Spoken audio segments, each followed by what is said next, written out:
dar as boas-vindas, né, ao professor José Tavares, né, que é farmacêutico e pós-doutor, né, professor titular da Universidade Federal do Amapá, né, entre uma ampla, né, um amplo currículo que ele tem, ele vai se apresentar melhor, mas ele é membro do Conselho Deliberativo da Farmacopeia Brasileira, e a gente vai entender o que é a farmacopeia, a gente vai entender a importância, né, desse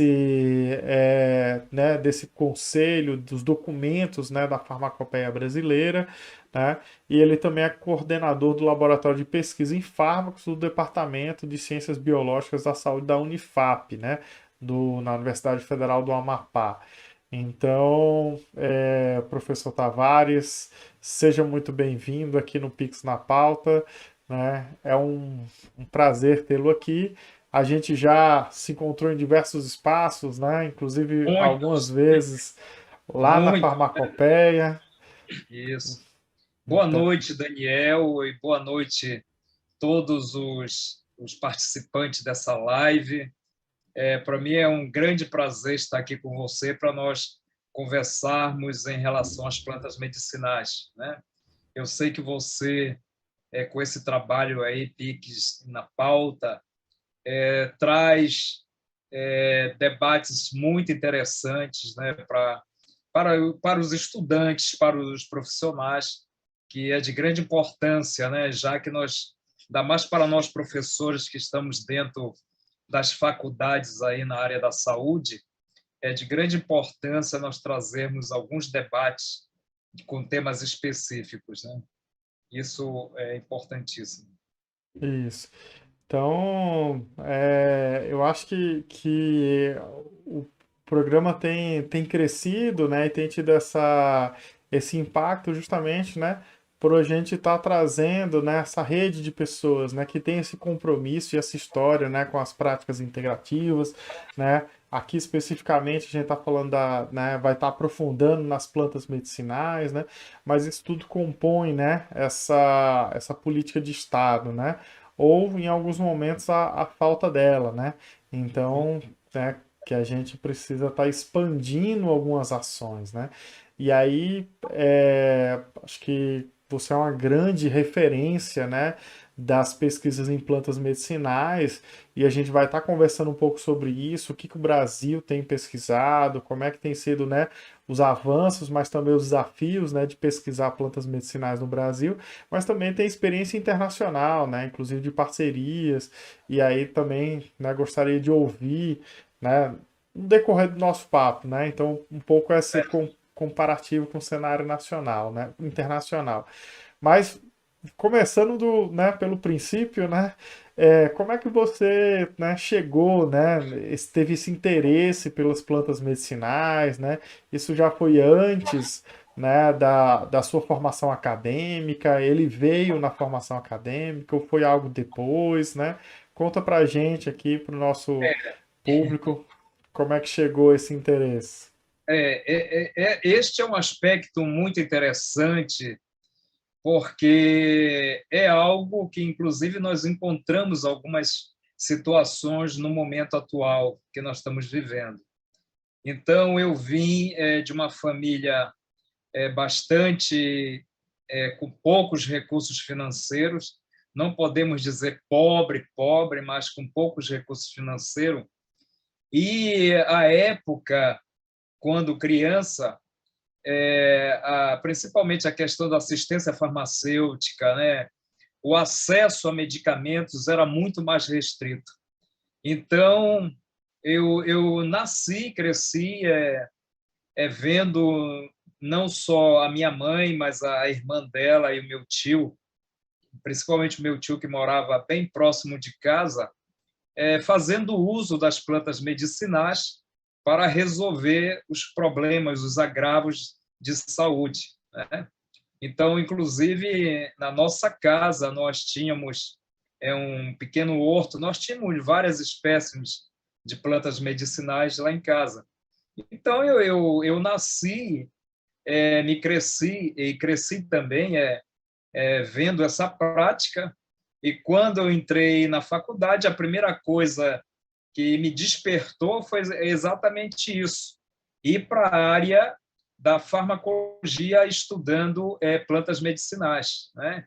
Então, meu projeto de iniciação científica, né, recém-ingressado na Universidade Federal do Pará, foi com plantas medicinais, e assim eu fiz toda a minha carreira dentro da área da farmacologia e também de produtos naturais, né, estudando principalmente plantas medicinais, mas também fármacos sintéticos, tudo mais. Mas eu penso que até uma orientação que eu dou para os estudantes que estão assistindo, né? Quem quer aprender realmente farmacologia não tem que ir para a questão dos sintéticos, né? O grande desafio é justamente estudar os produtos naturais, né? Porque ali você não tem uma molécula, você tem centenas, milhares de moléculas em uma única planta, em um único produto natural, que, que nos dá grandes desafios para ultrapassar, e você acaba aprendendo muito, né, com isso. Né? Ah, eu acho que você tocou num ponto, acho que fundamental, assim, né? Dessa questão de que a planta, né, tem essa complexidade de substância, né?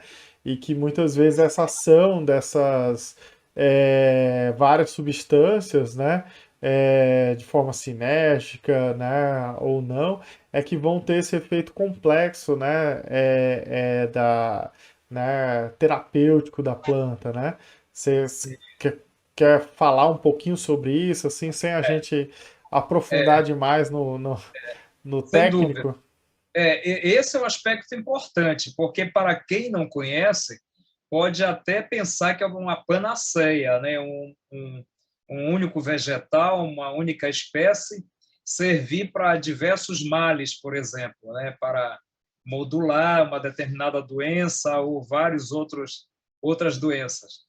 Mas esse aspecto que você falou é importante. A complexidade de constituintes fitoquímicos, né, que nós chamamos princípios ativos naturais, que nós encontramos numa planta, isso pode dar também uma diversidade de efeitos.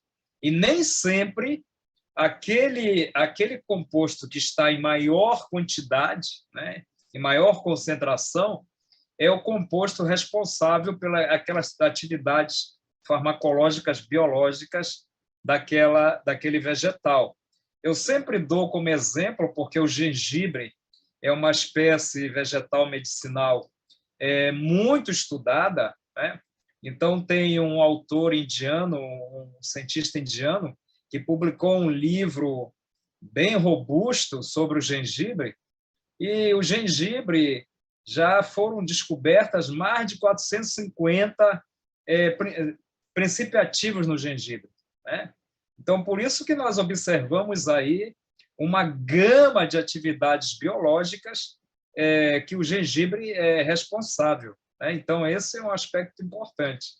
E nem sempre aquele composto que a gente chama majoritário, que está em maior concentração, é responsável por ações farmacológicas pronunciadas, né?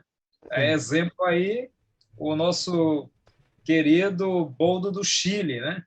O boldo do Chile, todo mundo imagina que a atividade colerética e colagoga, quem é responsável é, é o alcaloide boldina, né? E, inclusive, por muitos anos, até na farmacopeia brasileira, dava-se ênfase à boldina, que é um alcaloide. Uhum. Mas hoje sabe-se que é uma fraçãozinha aí minúscula de terpenos do óleo essencial do boldo, que é responsável pela dilatação desse duto colédoco, né, e de outros dutos biliares, que leva a esse relaxamento, né? Então, esse daí é um exemplo clássico para explicar o comportamento dessa composição fitoquímica das plantas medicinais. Que legal. Eu acho que você tocou em vários pontos aí que eu acho que é importante, né? Um é que, por exemplo, o gengibre ele é tão, né, conhecido que ele é utilizado em várias medicinas, né? Você citou a Índia, né? Ele também é utilizado no Ayurveda, né? Na lógica do Ayurveda e também na medicina tradicional chinesa, né? Então, vê como é uma planta, né, de alto poder terapêutico, né? E reconhecido por diferentes culturas, né? Um outro ponto que eu acho que é E é importante. usado também aqui na nossa gengibirra, viu? Na nossa gengibirra aqui na dança do Marabaixo, né? Então, quem dança o Marabaixo tem que tomar uns goles de gengibirra, que é feito com gengibre. Ah, ó, isso daí eu não sabia não, não É conhecia. verdade. Muito bom.